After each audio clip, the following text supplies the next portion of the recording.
I feel like my life's journey has really brought me to where I'm at today, as far as an Inuit tattooist, as a seamstress, as a teacher, as a mother, and a community member.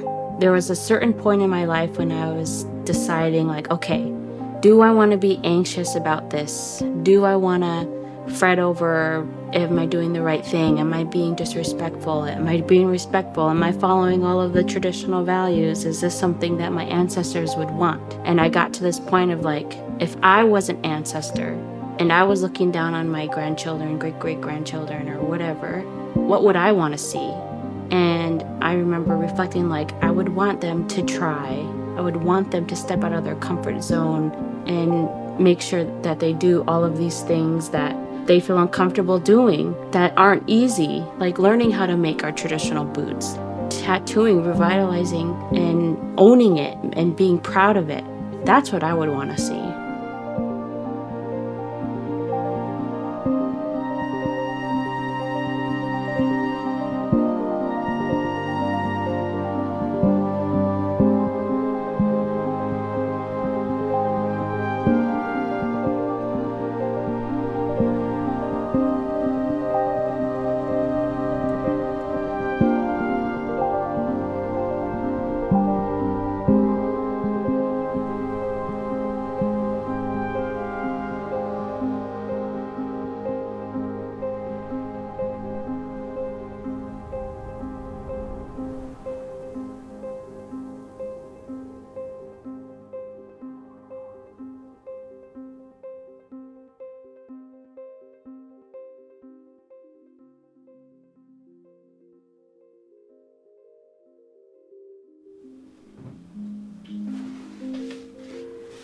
Okay,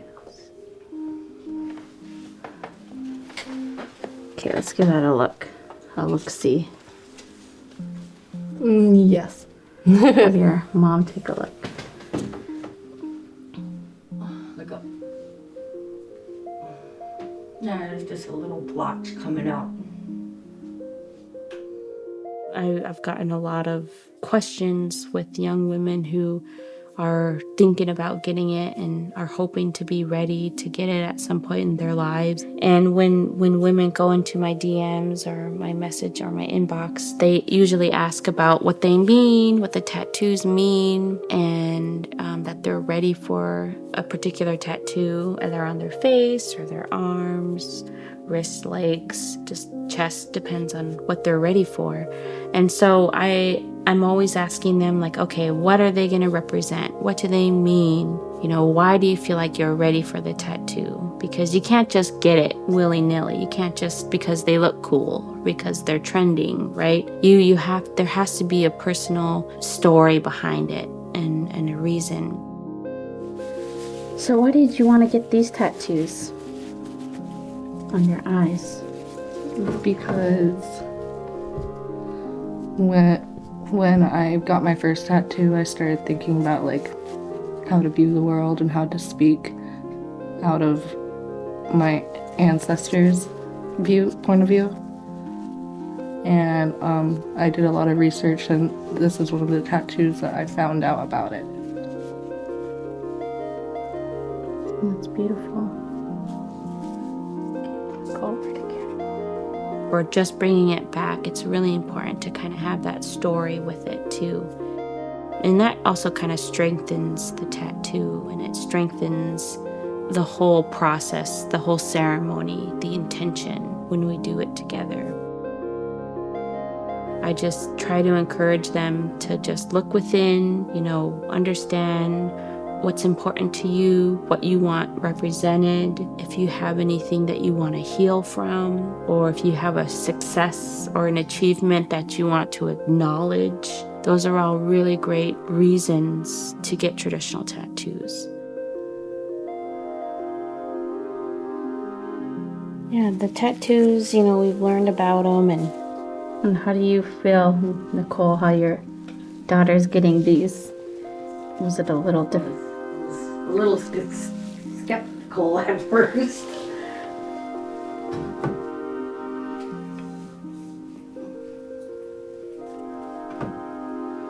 Why do you think you were? Tattoos, no. They're permanent.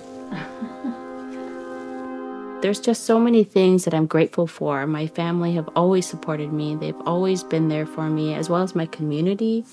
My grandmother, she supports me by not saying no, which is kind of a weird thing to say, but she grew up in the assimilation era. She was colonized, and she went to boarding school, and she still thinks tattoos are bad. She still doesn't really believe in the work that I do, but she supports me by not verbally saying anything.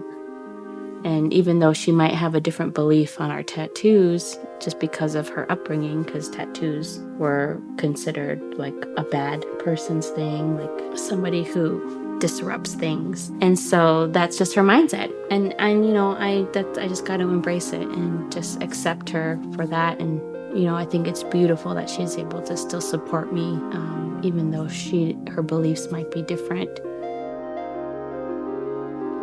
Yeah, yesterday actually I went into Fred Meyer's and someone asked if I drew on my face. I was like, what? No.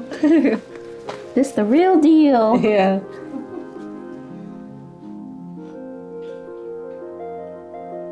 I mean, if you did it, that's fine too. It's kind of like a makeup Yeah. form of makeup, Oh yeah. Beauty standards back in the day were different. Oh yeah. My favorite thing is when kids who don't normally see this, they finally see it and their eyes just light up. Yeah.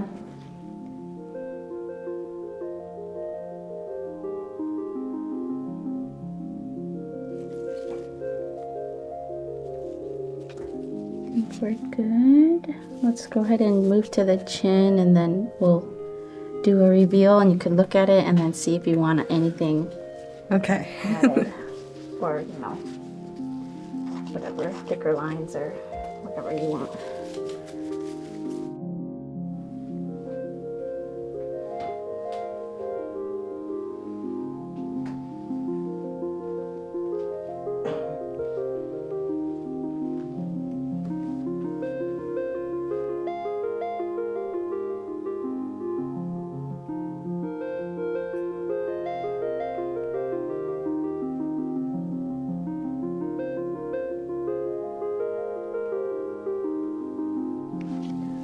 Sorry if my amas are on ya.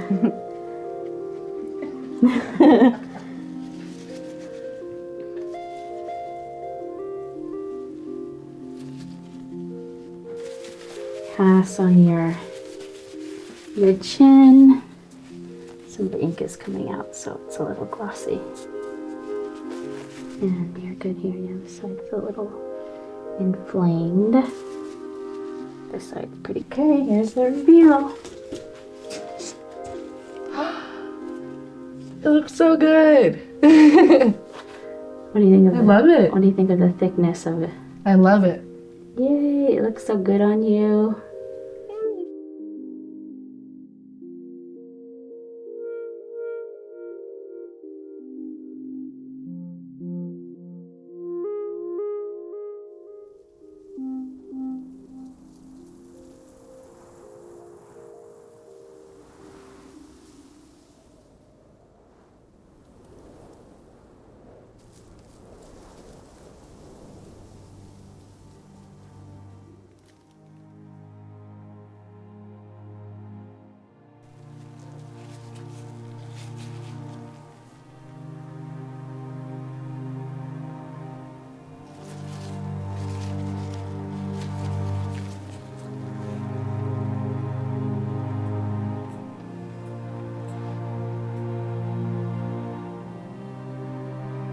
I grew up in Nome, in Sitnasock. I remember our family had a family fish camp, and we went out there every summer. The day after school ended in May, we were out at camp, and we stayed there all summer. And we would fish and pick greens, and I remember us as kids just running around on the hill while our parents and older siblings picked berries and picked greens, cut fish, cut up the seal, made oil. Such a loving environment, just being on the land, smelling those beautiful aromas, the the smell of the tundra, and just seeing the respectful nature that my family took care of these animals and these greens and berries was just so fulfilling for me. And I grew up to follow in those same footsteps. And I remember doing maybe too much and getting burnt out, picking a lot more than I could handle or taking care of a lot more than I could handle myself. And my mother used to scold me, and she would tell me, like, you have to make sure that you can take care of what you catch, take care of what you pick, because we don't want to waste. And so these lessons that I learned over time really shaped who I am today. And I remember I was 16 years old, maybe 15 years old. My mom took care of everything. She took care of all of the seal. We helped out, but she mainly did all of the work with the seal. And I remember one spring she broke her ankle and she wasn't able to do any of those things. And me and my siblings had watched her all those years. We observed and we watched, and she basically said, like, I can't do it, you need to do it. And so we just were like, okay, and we did it. We made some mistakes, but we learned, and we started feeling really good about ourselves. And that really elevated. I think that was like a coming of age for me when I was able to take care of a seal all by myself without my mother there. And so I felt like I really stepped into this womanhood phase. And if it was this time where I knew there was art traditional tattooist, I probably would have asked Mom, can I get my tattoo? Probably would have asked her at that time, because I felt like a woman. I felt truly like a Inupiaq woman at that time when I could take care of a seal all by myself.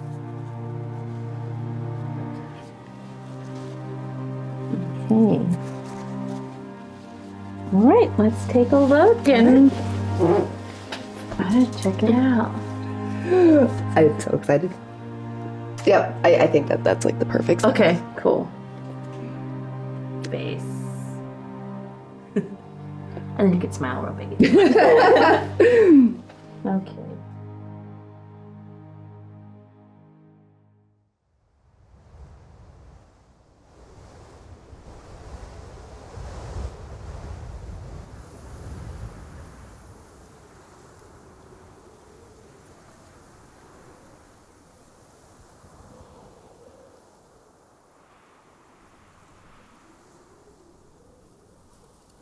So my name is Darlene Trigg. My Inupiaq name is Bapaluk. Some people call me that. I'm always grateful when people do. You know, there's so many people who just have this really, flame in them that just really wants to learn the culture, learn the language, and they feel like they don't know where to find that. And that's really difficult to navigate sometimes. Mm-hmm. So, doing a film like this and learning a new practice and teaching it to somebody else is so important. But as we grow together and we realize that, we are what our ancestors prayed for. We're doing what they hoped we would do, and that's bringing back our traditions, understanding who we are, strengthening our identities, and through tattooing, that is allowing us to empower ourselves. In our community, there's such a desire. So many people just feel called to put, traditional tattoos on themselves to reclaim that part of who they are. Having traditional tattoos on myself made me realize how much strength there is in it, how empowered you feel, how connected you feel to who you are as a person. And I wanted to pass that on. I want to be able to share that. And I think that's the important piece to share with other people. That feeling of strength and connection to the thing that makes us as people strong. That's why I want to tattoo. Okay, and so let's go ahead and get all of the needle stuff prepped up. Okay. So we'll need this. Go ahead and get the needle out there. Okay. And so you have your cotton thread and your needle, your clean needle. Right now we're using a Glover style needle. And then you have your thread, and you dip it in. You don't need a lot. It's just enough ink to just once you pass it through your skin, then it'll stay. Okay, so let's just prep the skin. Use alcohol. Everything about who we are as Native people relies on a woman's strength to do, right? If a man hunted a seal and he brought that seal to a woman, that seal was no longer his, and the food and clothing and other things that were made from that seal belong to her to give back to him and others in their family. All right. It's crooked. Is it? A little bit. Oh, darn it. Okay. That's okay. That's why we take our time and do it. And so her ability to be strong and like making sure nothing went to waste, using every bit, even if he's a meager hunter, a wife can be, make things last. I mean, that's like a skill set, right? Like that's a mindset. And if we weren't here, what would be? It feels like more than just, we're a necessity to humanity, like in a procreation sense, but this is sacred. The act of doing women's things is sacred.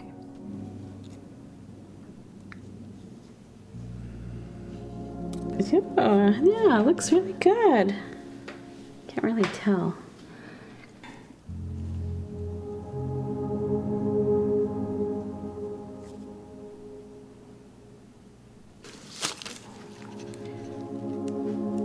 So we're just taking our time and learning new techniques. Like I wouldn't have thought to do dots. I would have just drew it.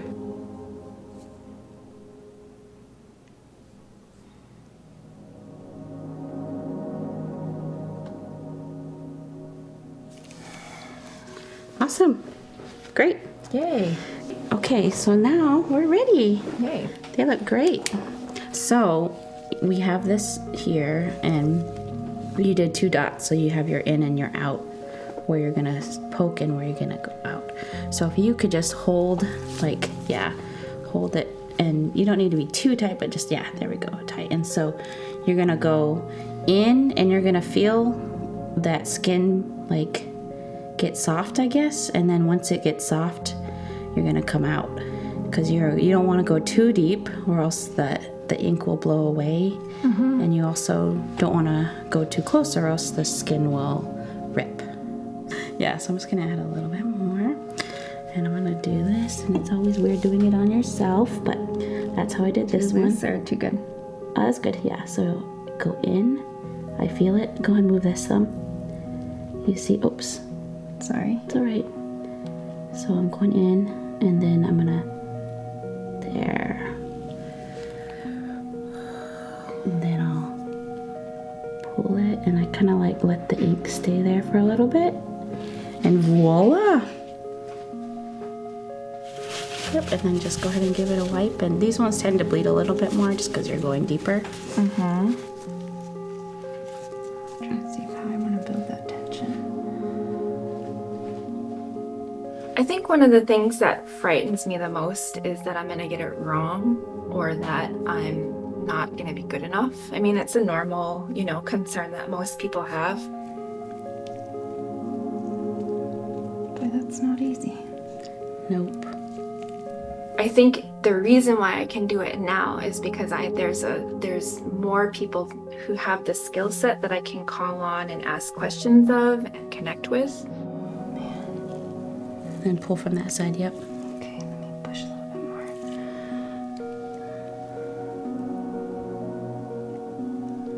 And then, yep. Just let it sit for a sec. Yeah, you could give it some pressure with your finger. There we go, and then pull it out. And then let go. And wipe it clean. Okay. Beautiful. Okay. 2 more. Okay. Growing up, we've had this, I guess, narrative pushed on us of what we're supposed to be as Native, Indigenous, Inuit people. And oftentimes it's very wrong.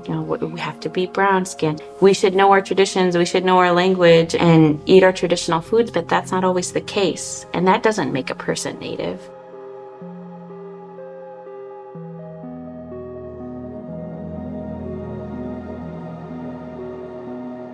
Last stitch. End of the ceremony, ending it off with a strong stitch.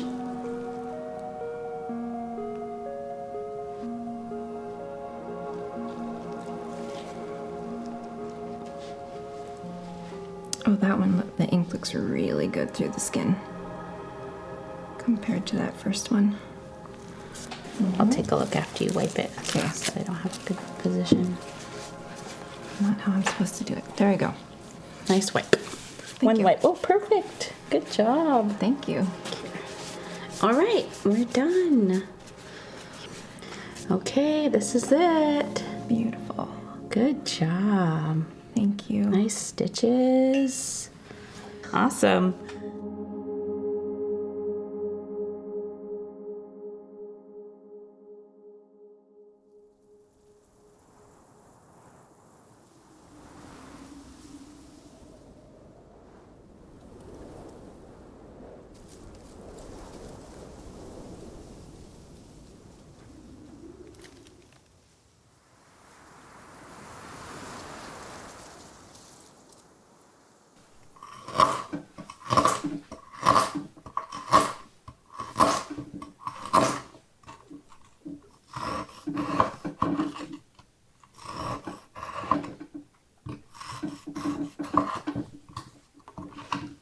Dried seal, also known as black meat. And this is the intestines, dried and cooked.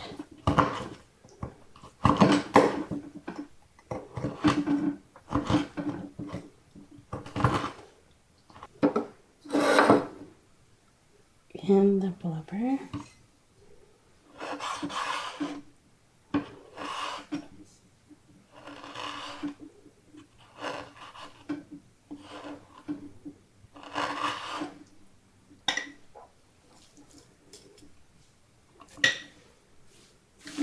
Okay. Some spice.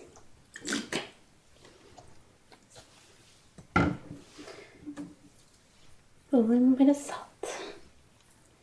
Good to go.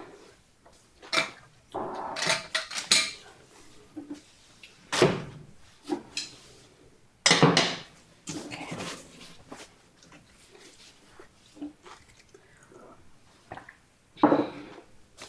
I like to bunch up my meat and my ileroids. We call these ileroids, the intestines, and then a little bit of the dunnock, the blubber, and just have it like as one bite, and then I'll put in some of the greens too, and it's just a really good flavor all around.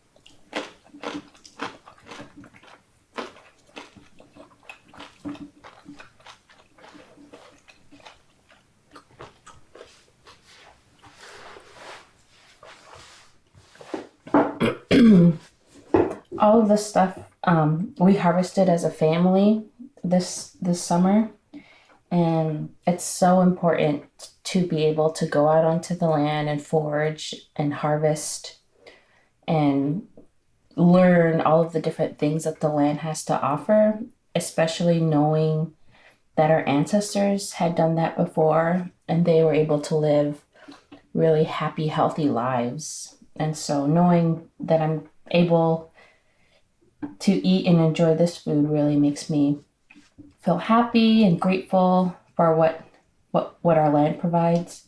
So I know not everybody has this type of meal available to them at all, any time of the year. So I'm really grateful that I'm able to eat it as often as I do. And it's just really just good for my soul to have it, especially doing the work that we do, helping to revitalize our traditions and our cultures, and try to be the best people that we can be for not just the people who are living today, but for the next generation, for our babies and our children. So this is all really good and delicious. This is some real soul food. Perfect for right before you're gonna get a tattoo.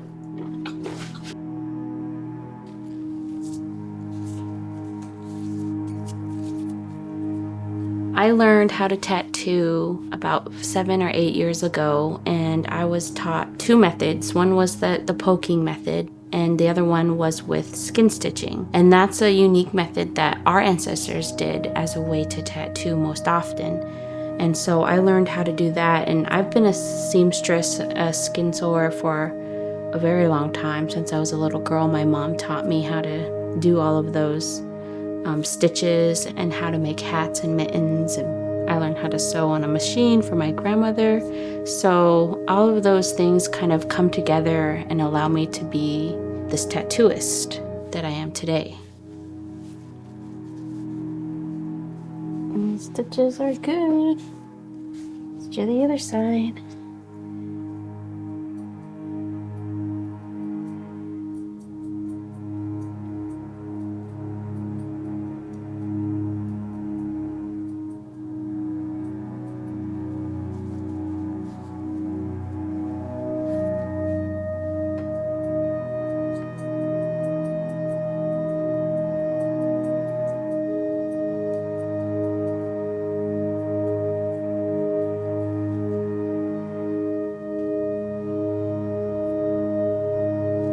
Yeah, the tattoos, we've learned about them, and they also showed like your ability to withstand pain, your pain threshold, to ensure that you're a strong woman and you can handle like childbirth or just, handle pain.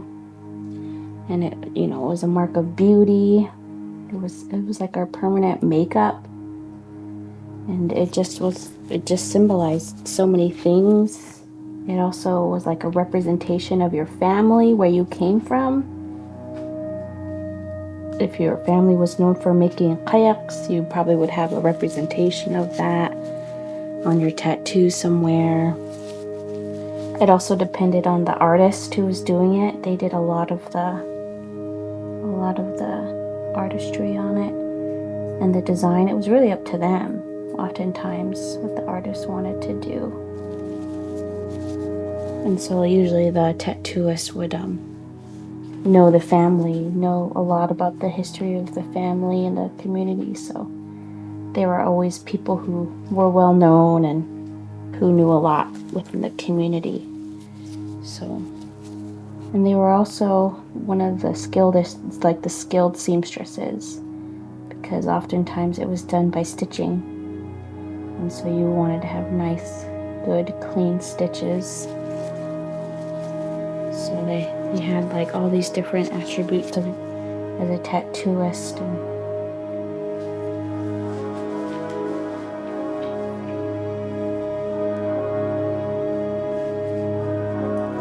And good thoughts. Just thinking good thoughts. And then when I do this, like I do it and through ceremony, and I put in good intention, and I light the kolak, and I, tell the women like, okay, let's go through this together, and put good intentions, good thoughts, and let go of things that are negative and maybe have been holding you back. And your ancestors are here with you in this room right now. They're proud of you.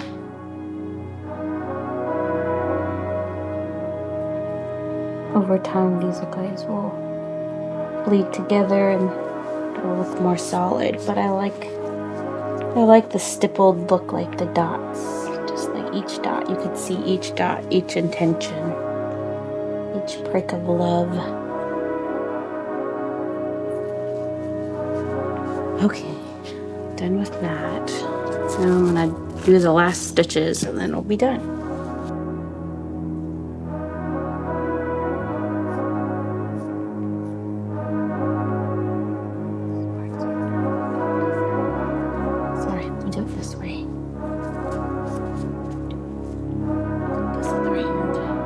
One of the things that I find strength in is helping other women and empowering women and finding their strength, because women are so important in history. They were the most important beings because they created life, and we just need to empower women, just uplift them and just give support to them. And if there's any teachers, just give so much support to them. So I feel like the journey that I've been on is to help empower women and find their strength in who they are.